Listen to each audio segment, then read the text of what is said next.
Hello, in this video we're looking at issue 17 of Warhammer 40,000 Imperium magazine, building up our new container and adding it to our battle mat.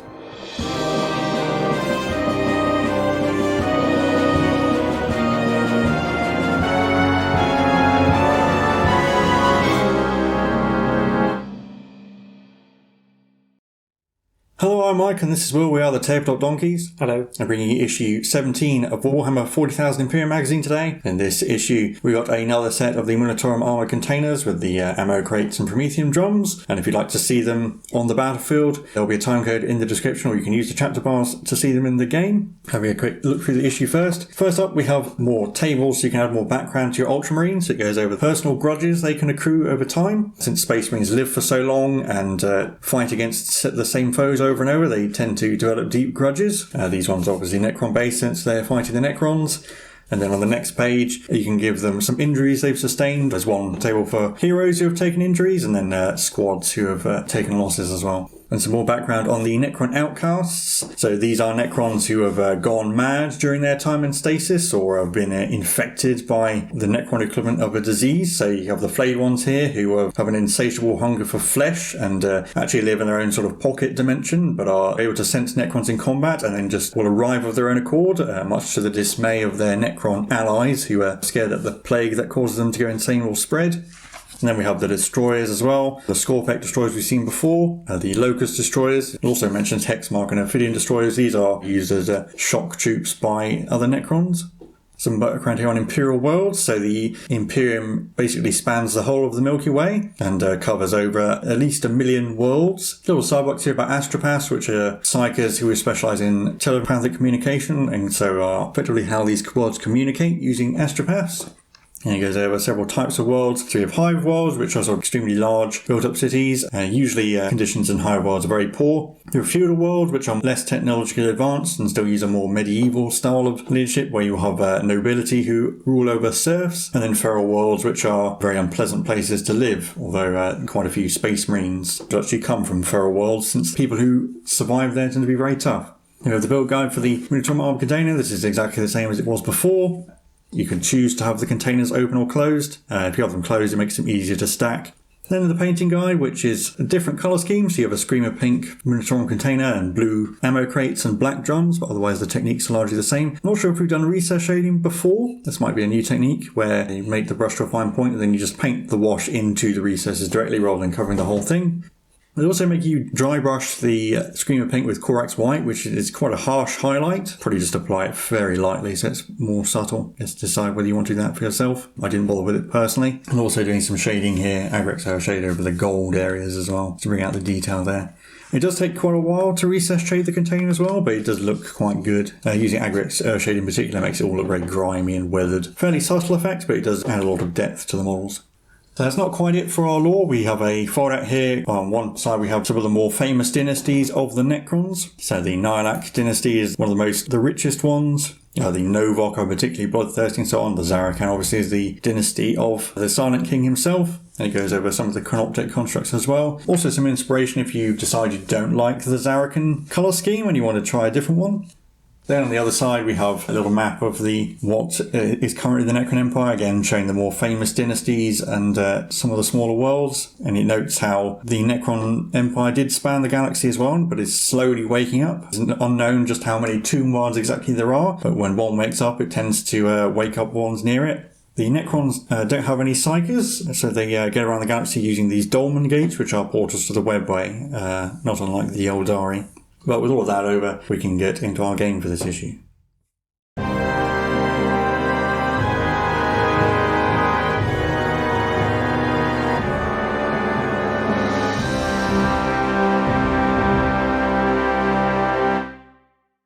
So now we'll be on to our game for this issue. Secure the drop site. The Space Marine scouting parties have left landing beacons to direct Space Marine reinforcements landing on the surface of Megaria, but unfortunately the Necrons have come across one and they're planning to set an ambush for the Space Marines arriving. However, the Librarian in Phobos Armour has discovered this ambush and, unable to contact his brethren because of Necron jamming, he's going to try and destroy the Necrons to save his brothers.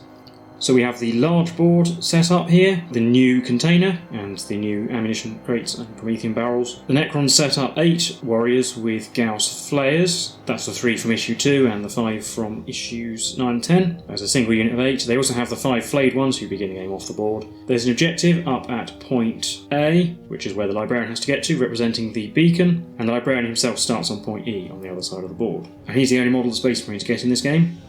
We have a quick update of the Librarian's data sheet. I think all of his abilities we've seen before, but we do now note that he has the character keyword and also the psychic keyword, which is reserved for models that can use psychic powers. But otherwise his weapons and everything is the same, I think. And like in the previous issue, we had a proper rundown of all the different phases. In this issue, we have one for the psychic phase, which explains how to use all the psychic powers properly, as it were. So first thing to note is that psychic units that fell back in the movement phase are not eligible to use psychic powers. And if you don't have any psychic units, then the psychic phase immediately ends. As we've seen before, you attempt to manifest a psychic power by rolling 2d6 and comparing it to the warp charge value of the power. But a new thing is that if you roll a double 1 or a double 6, then the psyker suffers perils of the warp, which is in the little box to the right. This is the dangers of using psychic abilities and the power of the warp. So if this happens, the psyker unit immediately suffers D3 mortal wounds, and if this is enough to kill the psyker, the power automatically fails to manifest, and every unit within 6 inches of that psyker also suffers D3 mortal wounds as some horrible explosion happens. And there's also an update to the Smite power, that's the only one that the Librarian knows at the moment. It has a warp charge value of 5+, closest visible enemy unit within 18 inches suffers D3 mortal wounds, but if you roll an 11+, i.e. an 11 or 12, the unit suffers D6 mortal wounds instead. But then the playthrough example, again we're just referring back to those phases. There's an example of using Smite here, the Necron and the Space Marine turn, there's nothing to mention here. And then we continue. The Librarian wins the game if he is touching the objective marker at the end of Necron's turn 4. If he isn't, then the Necrons win. So we'll set up the board and get straight into the game. So here is our large board with the models set up. We've got the new container over on the top left there, and the black container is up on the top right, and the new crates and barrels joining the old ones. Librarian on point E, the objective up at point A, and the Necron warriors down at point B, and the flayed ones are off the table ready to arrive in the Necron turn. Well, the Space Marines get the first turn, so we're on to Space Marines turn 1. Movement phase, the Librarian's going to advance because his bolt pistol is going to be out of range, and it's just a bolt pistol, so it doesn't really matter. Plus you can still use psychic powers even if you advance. So he advances 3 inches. So he's going to move, so eventually he'll come behind the pink container, and he's still within 18 inches for smite, so he's going to try and smite the Necron warriors in the psychic phase. He needs to roll a 5. He gets 7, which is a successful smite. He will do D3 mortal wounds for 1. And that will kill off this Necron warrior on the end. But that's the end of the Librarian's turn, on to Necron's turn 1. So my warriors have moved up, and I'm getting 2 of them within rapid fire range. And then in the reinforcement step, I brought on the flayed ones 9 inches away from the Librarian to kind of block him off and possibly make a charge and hold him up. We'll see how they roll. But before that, we're on the shooting phase, and the Necron warriors can shoot. So 2 of them are within 12 inches, so we've got 9 shots in total between 7 warriors, hitting on 3s, getting 7, and wounding on 4s, getting 4. 4+ saves. Made 2, failed 2, so Librarian's down to 3 wounds. And then in the charge phase, the flayed ones will attempt to charge. So they're just over 9 inches away, so they need a 9. Oh, they got an 11. That's the first time they've actually made a charge. And 11 inches is enough to get them all in like this, just to try and block the Librarian off a little bit. Then because they charge, they get to be picked first, so they'll just pile in just a smidge. But they can all fight because they're all within an inch or within half an inch of someone who is within half an inch. So they have 15 attacks, hitting on 3s. And 6s are an extra hit, so there's 7 misses but 2 6s. So that's going to be 10 hits in total. These wound on 4s. 2 wounds, related -1. 2 4+ saves, failed both, he's down to 1 wound. So Librarian is down to 1 wound, but he does get to fight back. So yeah, it's 4 attacks hitting on 3s, getting 2. And wounding on 3s because strength 5. Yep, +1 strength. He got 1, and there's AP -3, so... So it kills a flayed one. It does D3 damage, but they've only got 1 wound each, so we'll take that one away. Well, that's the end of Necron's turn 1. On to Space Marines turn 2. Well, Librarian's not going to move, so in the psychic phase he'll try and use smite. Oh, I got a 7, so that is a successful smite. He'll hit the flayed ones because they're the closest unit, doing D3 mortal wounds for 3. We do have to lose 3 flayed ones. We'll take away those 2 and that one. And then in the shooting phase, Librarian will fire his bolt pistol at the remaining flayed one. 1 shot hitting on a 3, it hits. Wounds on a 4, it does. No AP, 4+ save, made it. So then we're on to the combat phase, where the flayed one gets to fight first because it's the Space Marine turn. 3 attacks hitting on 3s. 6s do extra, so we've got 3 hits in total because 1 missed for 6. Wounding on 4s. 2. 2 4+ saves. Failed 1. And the Librarian loses this 1 wound. Blech. Yeah, so the Librarian is dead, so we've got a Necron victory. And we'll do a best of 3. We'll set it up and give the Librarian another attempt. And we set up again, and the Space Marines get to go first once again. So on to Space Marines turn 1. Where the Librarian is once again going to advance in the movement phase, getting a 5. So he's going to go and run behind the black cargo container so that the Necron warriors can't shoot at him. Doesn't mean he can't smite anything, because even if he was in range you couldn't see them, but running out in the open didn't go very well last time, so... But that's the end of Space Marines turn 1, so on to Necron turn 1. Well, because I definitely can't see the Librarian wherever I move, I'm going to advance with the Necron warriors instead. So they roll an extra 1 inch, so they go 6. So they're just going to come this way, trying to head off the Librarian. But at the end of the movement phase, I've also brought down the flayed ones, but not 9 inches away from the Librarian this time. We're not going to go for the charge. I've actually hidden them behind this container, so hopefully they won't get smitten, and they'll be in position to apprehend the Librarian in the next turn. But that will be the end of my turn, so we're on to Space Marines turn 2. So in the movement phase, the Librarian's just going to move normally. Probably going to have to try and do a charge. If we advance, probably just end up about here and then get swamped. So to try and kill a few of the Necrons on the way. Then we're going to try and smite. Needing a 5, getting a 9, so that's a successful smite. It will hit the Necron warriors because even though the flayed ones are probably slightly closer, I think none of them are visible to the Librarian. So D3 mortal wounds to the warriors for 1. And we'll lose the one furthest away. And the Librarian will shoot his bolt pistol at the warriors. Single shot hitting on a 3, it did. Wounding on a 4, it did not. And he's going to try and charge the warriors. It's going to be a 9-inch charge. Actually, the flayed ones are within range, but are slightly further because he has to go around the box. So we're just going to have to try and go for it. Need a big roll here. A 6 is not enough. So that's it for Space Marines turn 2. On to Necrons turn 2. Well, in my movement phase, the Necron warriors have moved up to all get within 12 inches of the Librarian, and the flayed ones have come around the box so that they'll be able to charge him later in the turn. But for shooting, we'll do the Necron warriors. 14 shots, hitting on 3s. Only 7 hits. Wounding on 4s. 3 wounds. 3 4+ saves. Failed 2, down to 3 wounds. And then the flayed ones will attempt to make a charge. Probably going to need a 6 or a 7, so we'll see what we roll. An 8 will definitely be enough. Bit of a disordered charge because they want to kind of come around the corner of the box, but then they get to be picked first in the fight phase where they can pile in. I could technically heroically intervene with the Librarian because that one flayed one's not in range, but I think it's not going to make any difference. He could end up over here, but they could probably all still get within half an inch of half an inch, so they can all get on him. And then they pile in like this, and they're all within range to attack. 15 attacks, hitting on 3s, 6s or 2 hits. 4 misses and 1 6, so 12 hits in total. Wounding on 4s. 4 wounds. 4 4+ saves. Failed 2, he's down to 1 wound. The Librarian gets to hit back. 4 attacks hitting on 3s, 4 hits. Wounding on 3s, getting 3. 3 dead because they're going to get a save against that. Yeah. We'll leave the 2 who are kind of directly in front of him. So the Librarian's down to 1 wound, but he's still alive at the end of Necron's turn 2.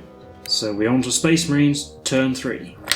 Well, I think I am going to try and stay in combat. So we're going to try and smite the flayed ones. So, needing a 5, getting an 8, so that's D3 mortal wounds to the flayed ones, for 1. Yep, so there's still 1 left. Then he'll try and shoot it with his bolt pistol, and hit, and wound. 4+ to save. Oh, it failed. So the last flayed one is killed. And the only move the Librarian has left is to try and charge the warriors. Going to need a phenomenally good roll. An 8 is not enough. Yep, and with that we're on to Necron's turn 3.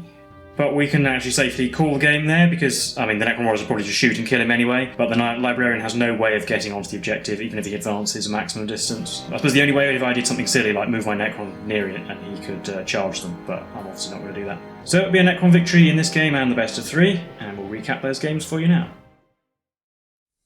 So that was the game from issue 17 of Warhammer 40,000 Imperium magazine. How do you think that went? Pretty much how I expected it to go. The warriors and the flayed ones won't last very long against the Librarian, but he's not tough enough to survive. Pretty can only spend 1 turn hiding, but after that it's not too hard to get rid of him, I don't think. Yeah, it's quite a strict time limit, and if you don't move every turn, even if you do spend a turn bogged down with flayed ones, it's going to be difficult to get there. With Smite, it's fairly good in getting rid of Necrons. I probably rolled very badly for the number of mortal wounds, but unless you gets a big one off and rolls a 6 and deletes an entire unit, you can probably just hold him up enough by feeding him a unit at a time. Yeah, and the Necron warriors are in the wrong direction as well, so he doesn't necessarily want to charge them because it takes him not quite the right direction as the objective, but they have enough firepower to seriously injure him, as we saw. And actually, even the flayed ones, if they get to charge, which they did both times, with their number of attacks. In fact, in both games, actually, the flayed ones were unlucky. They rolled, I think, 2 out of 10 wounds and then 4 out of 12, which are both poor. If they'd rolled better, he probably just would have been dead. We saw that they struggled previously against Assault Intercessors, but only because the Assault Intercessors mostly charged them or did some wounds with other things. And the Librarian has 4 attacks and hits on 3s, which isn't terribly reliable, at least compared to the Captain or the Lieutenant. Yeah, they still don't get a save against him, but he's not as good in melee, just generally. I think the 2 issues he's been able made him look quite poor, but he has been quite heavily outnumbered. Yeah, it's just too many AP-1 attacks, coupled with the fact he can't really afford to hide.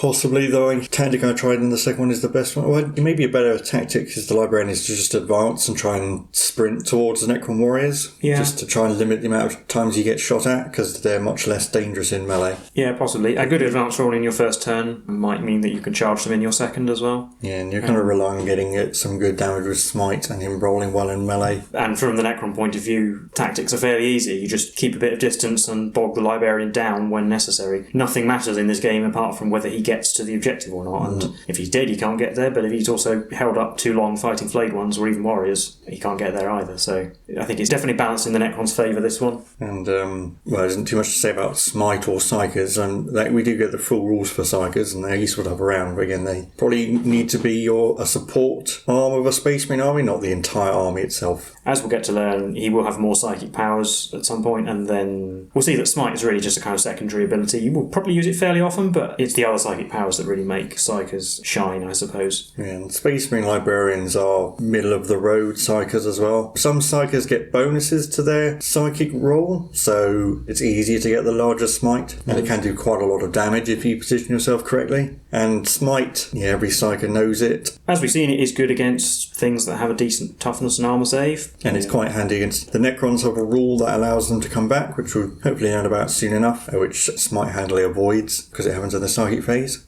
And then, well, we got a second container. It's the same as the first container, except that they ask you to paint it a different colour, but it is nice to have more terrain on this board. It starts to look a bit more interesting. Yeah, and there was a little bit of tactics. I mean, it's actually convenient to hide people behind it. And there's enough terrain that it will start to be a factor, I think. Yes. Whereas having just one box and having it move around isn't. Not most of the time, it's just off in a corner and has no impact, so. There still really isn't any terrain in the middle of the board, so the ammo containers and the Prometheum drums are still kind of pointless at the moment because they don't impede movement or offer any other kind of benefit, so they're really just there for the appearance. Well, I don't think there's actually much more to say about this game or this issue, so if you enjoyed this content, then please leave a like and subscribe. Let us know your thoughts in the comments below. If you played this game, let us know how you got on. But we've been the Tabletop Donkeys, and we'll see you in the next one. Bye for now.